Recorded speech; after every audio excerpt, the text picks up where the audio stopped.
Hello and welcome to Lab Down Under. This is hopefully the very first video interview I'll do for the blog that looks at Australia's best science. Today, I'll be talking with Professor James Ward of the University of South Australia. In the paper, Professor Ward and his team developed the Renewable Energy Equivalent Footprint. The REEF, as it's known, is designed to complement our existing carbon footprint calculations. Basically, it will help us to determine exactly what we need to hit a 100% renewable energy economy and ultimately tackle climate change. I hope you enjoy this interview where I sit down with Professor Ward and talk about the future of our planet.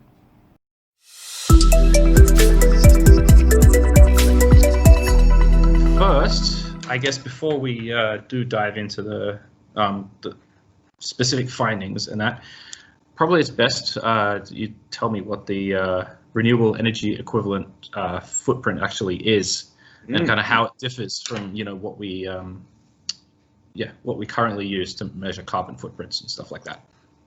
Okay, so I guess that to answer that question, I need to take one step back and just briefly explain what the ecological footprint is, because we use this term quite a lot and maybe not everyone is completely familiar with what it means. So it's a footprint of our consumption, and it's a way of relating our consumption typically of things that we eat, so crop products, animal products, but also forestry products and things of that nature, relating that to a physical area so that we can actually then compare how much our own consumption requires of the planet's surface, compare that to the available biocapacity, so how much of them, how much productive area is there on the face of this planet we inhabit, and how much does our consumption require of that? And there are nearly 8 billion people, so that's, if we add up everybody's footprint, we can sort of work out to what extent we fit on the planet versus are in what we call overshoot. Now, of that, of those different categories, there is also or among those different categories, there is the carbon footprint. Now, this is what would, the way that is currently calculated. We take our carbon emissions and we say, okay, well, if I'm emitting so many tons per year of carbon dioxide, how much land would be required to grow forests, essentially, to suck that carbon back out of the atmosphere?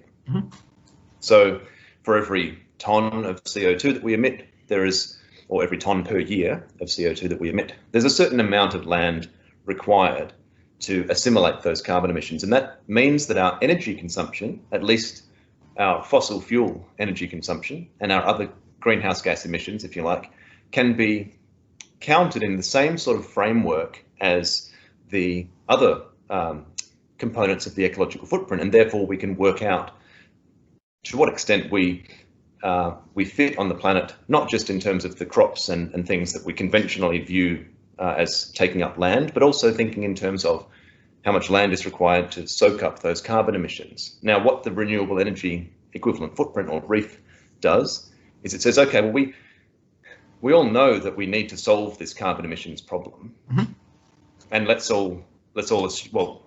assume that we all agree on that point, that we need to solve it. What would it look like on the other side of that solution?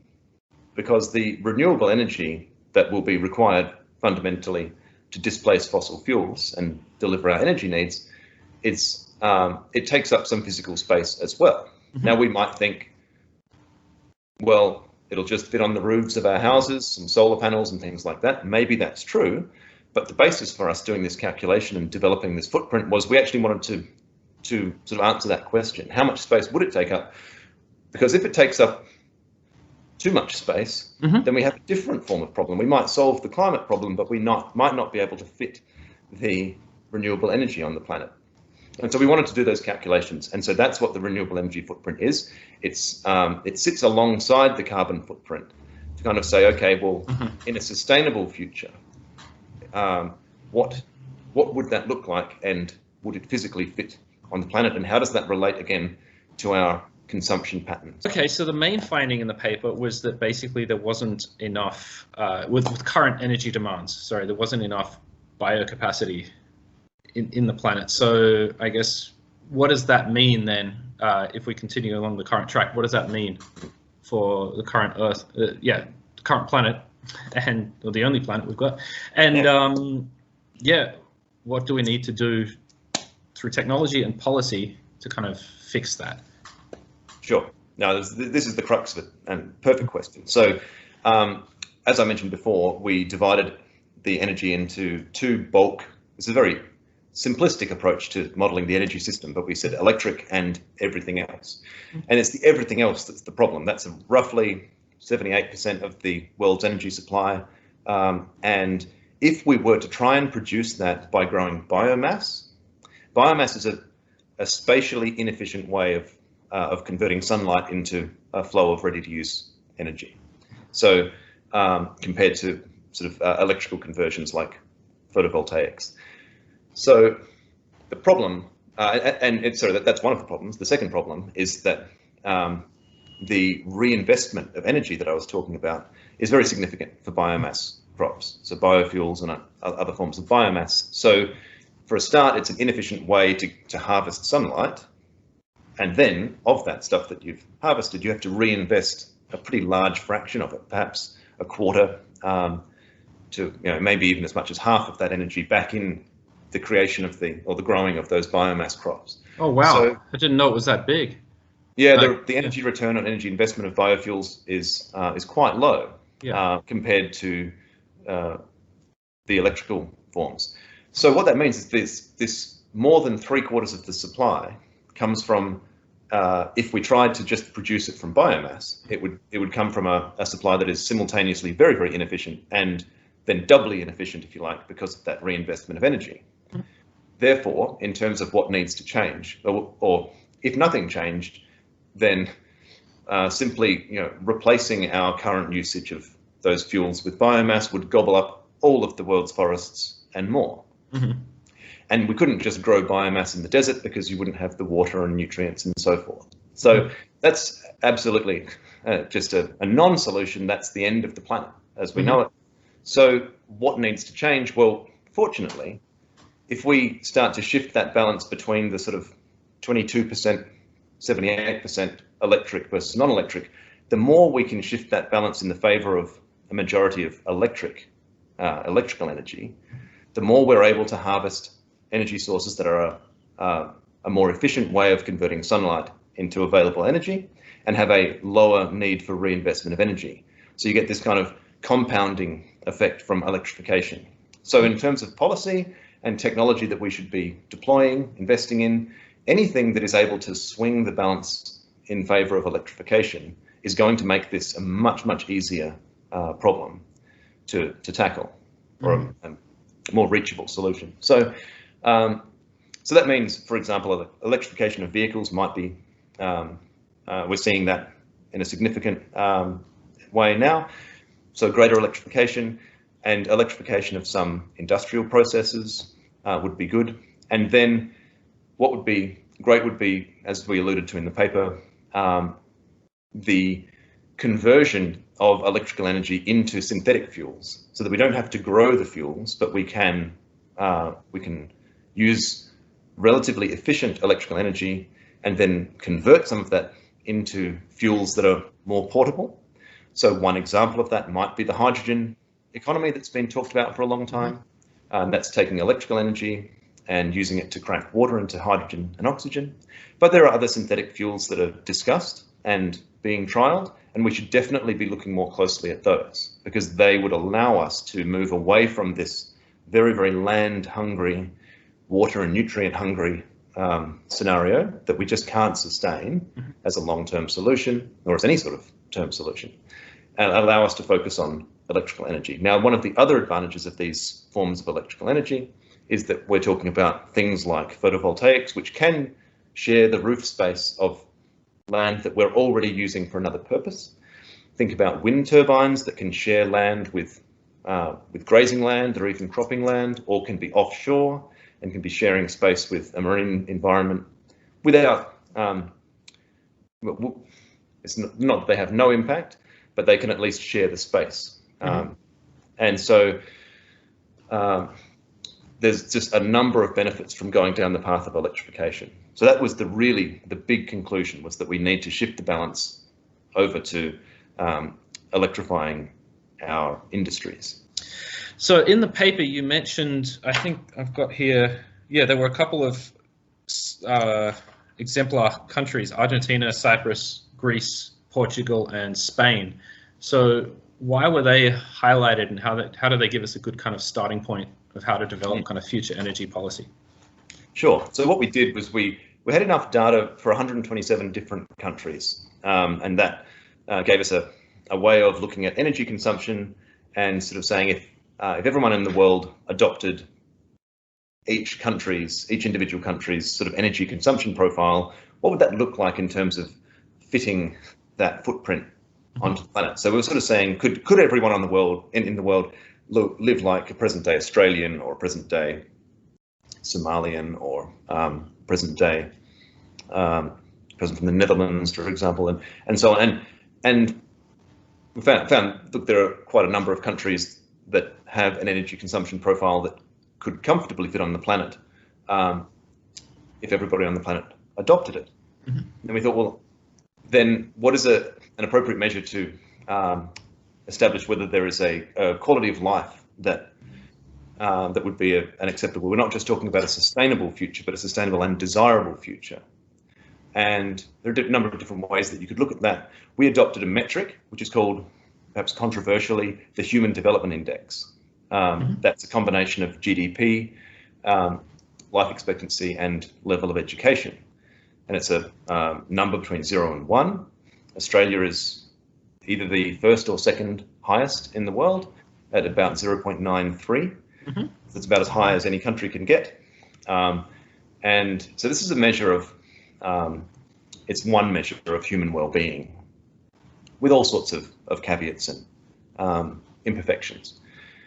And a level of 0.8 is taken as a sort of a satisfactory level, if you like, on that controversial scale. So those countries that we identified were countries that had an HDI, Human Development Index, greater than or equal to 0.8, and an energy consumption level that, if rolled out to the whole world's population, would actually fit on the planet. So okay.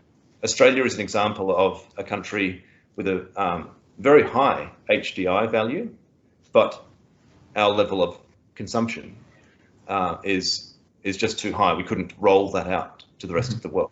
I was going to ask you, where Australia sat in that, because you mentioned before we had one of the highest energy consumption rates per capita in the world. One of the highest or the highest? One of the highest. It's one of the highest, there are one or two countries that are higher than us, but definitely one of the highest energy consumption rates. But also we have, in those other forms of the other components of the ecological footprint, Australians are very high consumers. And so we actually considered the REEF for each country within the context of each country's other forms of consumption, to sort of see, to make sure we didn't just land on a few countries that happen to have low energy consumption, reasonably high values of HDI, but we're also just sort of off the charts in their other consumption. So these handful of countries, they may not be perfect exemplars, but they're a good starting point. If we want to sort of say, look, if we cast our eye to the future 100 years down the track and try and imagine what that future might look like, will people be getting about in flying cars that are fueled by some environmentally benign wonder fuel? Mm-hmm. Maybe, but perhaps we could bring ourselves back down to the ground level and think that these sorts of countries wouldn't be a bad place to start if we wanted to paint a picture of what that future might look like. Mm-hmm. It's not going back to the Stone Age. It's basically looking at what are sort of some reasonably grounded examples of levels of consumption that might be representative of a future that everybody can aspire to. So does this leave you optimistic or pessimistic about where we're headed? Yeah, a bit of both, I think.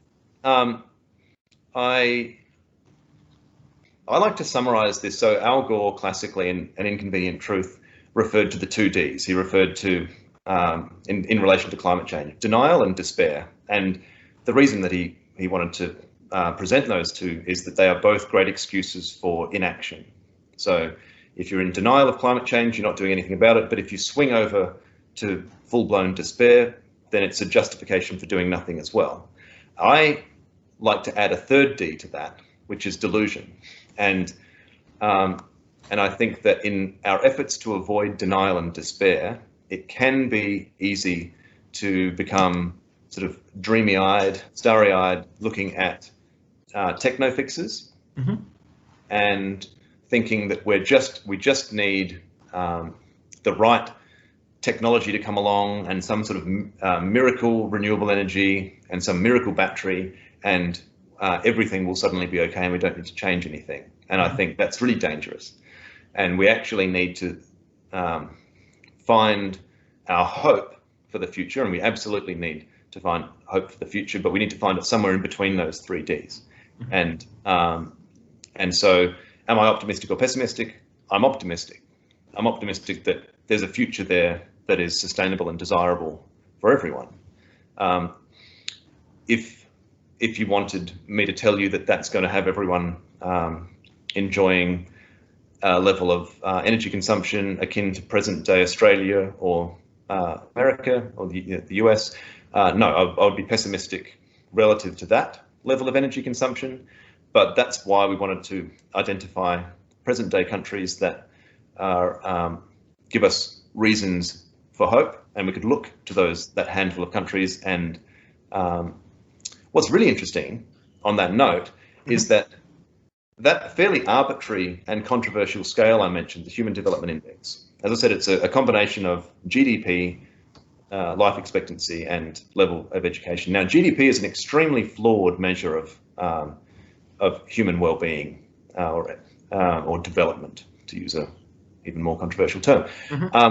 And if you look, if you wanted to loosen that from 0.8, which we used as an arbitrary definition of sort of a satisfactory quality of life, loosen that just a little bit, and you come back to about 0.77, you get to the country of Cuba. Cuba has one of the highest levels of education and one of the highest life expectancies in the world, but its value of HDI, which brings in GDP, is a little bit less because the per capita GDP in Cuba is quite low.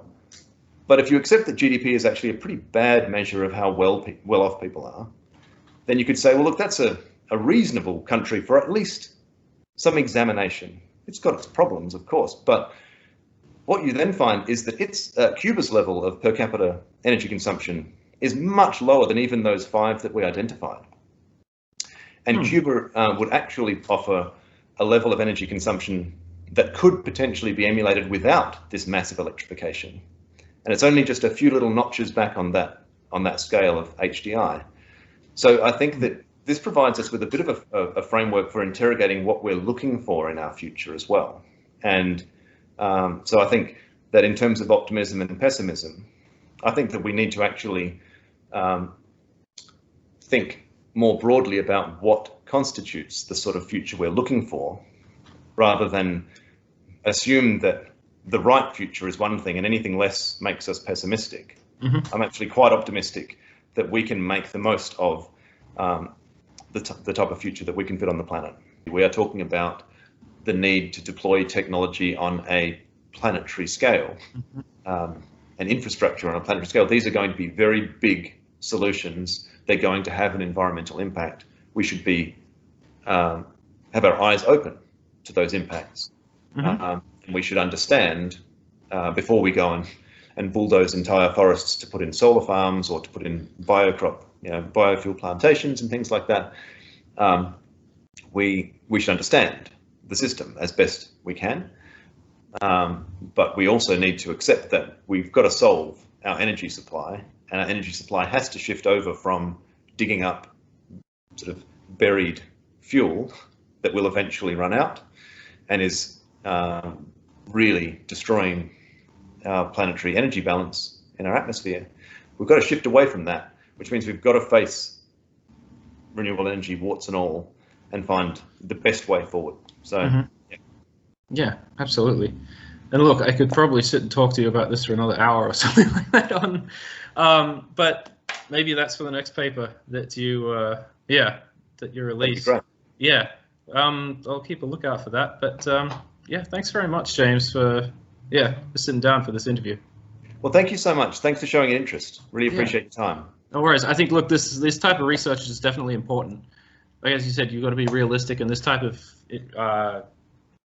research, I think, helps set a framework, of where helps set a plan, where we're going forward, and how we move forward to tackle this problem. So it's definitely important. Yeah, great. Well, I'm glad you think so. Yeah. Thanks. No worries. Thanks again. Well, I hope you enjoyed that interview. Please don't forget to like, subscribe, and leave a comment below if you have any feedback. I'm also going to be leaving a link in the description to my Lab Down Under blog, where you can find an article on James's research with more information. For my Patreons, there will be an extended version of the interview available exclusively on the Patreon page. If you have not joined my Patreon yet, please do so. I'm going to leave a link below for that as well. Some extra support for the blog is always appreciated and will help me continue this and hopefully expand it in the future. So thanks very much for watching this. Keep on being curious, and I'll catch you next time. Bye.